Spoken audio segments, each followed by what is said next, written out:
Hey, what's going on, guys? My name is Slcmof, back again with another video, and as you can see on the screen right now, I have the downloadable content plans that are coming from August, late August, and you can actually see that we had the Dark Knight Returns Batman skin and the Batman Beyond skin earlier this month in August, or maybe that was last month.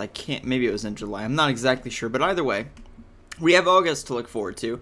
We are getting a Bat Family skin pack, which looks kind of cool, but I'm sort of sick of skins at this point. I really like the Dark Knight Returns Batman because it has the really wide bat signal across his chest, and, you know, that's obviously what the film Batman v Superman is taking a lot from in that comic, so I like that. But at the same time, you know, the skin pack, it's cool, but I don't know, I'm really interested in getting new story content, and the 1989 movie Batmobile pack, which, I mean, they have two new racetracks in the 1989 Batmobile. That's cool, but I don't think you can actually race the Batmobile in the city, and, you know, that movie was terrible, so I don't know why they're trying to copy off that. But, you know, it's, like I said, cool. But, you know, you're going to race around the track a few times, and that's about it. You know, you're going to go on the track and do it a few times, but other than that, you know, it's not going to have the longevity of like a real story pack. Additionally, it's no secret that the DLC for this game has been pretty lackluster thus far, starting with the pre-order bonuses of the Harley Quinn DLC and the Red Hood story pack. I liked the gameplay of both of those characters, but it was basically a 15-minute story pack for both of them, and then the Batgirl DLC came out for $7. It was $7, and it was 50 minutes of hostage rescuing, so all three of those were really lackluster, and then beyond that, we've just got a lot of skins. But coming up in September, and many of you already know this, so I'm not trying to, you know, break news to you, and if you don't already know it, well, then good for you. But the Crime Fighter Challenge Pack number 1, so obviously with the number 1 at the end, indicates that there's going to be more of them at some point. And we have Batman, Nightwing, Robin, and Catwoman here, and we don't know who's teamed up with who. It could be Batman and Nightwing, and then Robin and Catwoman teamed up, but what it's more likely to be is Batman and Catwoman, and then Nightwing and Robin are teamed up, which is cool. Nightwing and Robin teamed up is a pretty cool idea.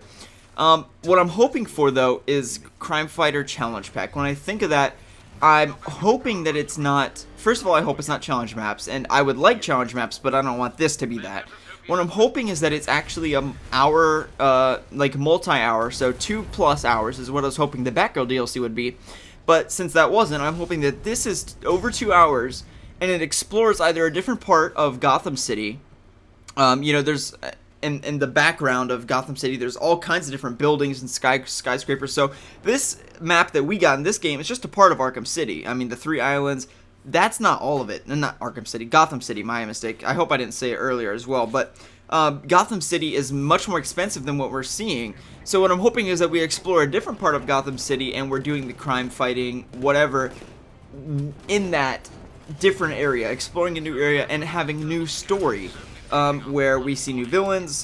Black Mask apparently was killed by Red Hood and the previous DLC pack, but you get my point. There's all kinds of different things they can do, so I'm hoping that it's not just beating up a bunch of thugs like the Batgirl DLC was, where we rescue a bunch of hostages. I hope that it's actually a story that builds on the story of the existing Arkhamverse in the previous 3, technically 4 games. So, but at the same time, I understand where Rocksteady is at, because they can't have a DLC story pack that is a prequel, because they've already had 2 games before Arkham Knight. They also had an entire game based off his origin story and his beginnings, or whatever you like to call it. Additionally, you can't really do anything about after the events of Arkham Knight, because, well, it's very unconclusive. I'm not going to spoil anything, but it is quite ambiguous what happens in the game itself. So, I see the issues that Rocksteady's facing in terms of actually a decent story pack that builds on the existing Arkham story. Even in Arkham Knight itself, you know, the gameplay is great. It's great beating up thugs and sneaking around and taking people out, and it's also great driving the Batmobile, and some of the tank fights are bearable.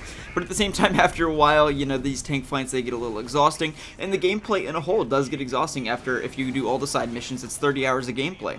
What makes the Arkham story so great is that it is a story, and the video game is based around the primary focus of the game is the plot. So the DLC should be no different than that, and although, you know, it's nice rescuing hostages or whatever, we've seen that before. So the Batgirl DLC was very unnecessary, and it didn't contribute anything new to the existing Arkhamverse. So therefore, I think Rocksteady should really focus on a DLC story, and all the DLC stories are probably already made and done and ready to be shipped. But my hope is that the DLC focuses on building on the previous story. It actually tells a story that is intriguing for viewers so that people can look forward to actually playing it, not just for a gameplay aspect, but from also a storytelling aspect. So anyway, guys, let me know what you thought about this commentary. Are you looking forward to the Crime Fighter Challenger Pack? What DLC are you looking forward to, and what DLC are you hoping to see in the future? Like I said, all the DLC is probably set and ready to go.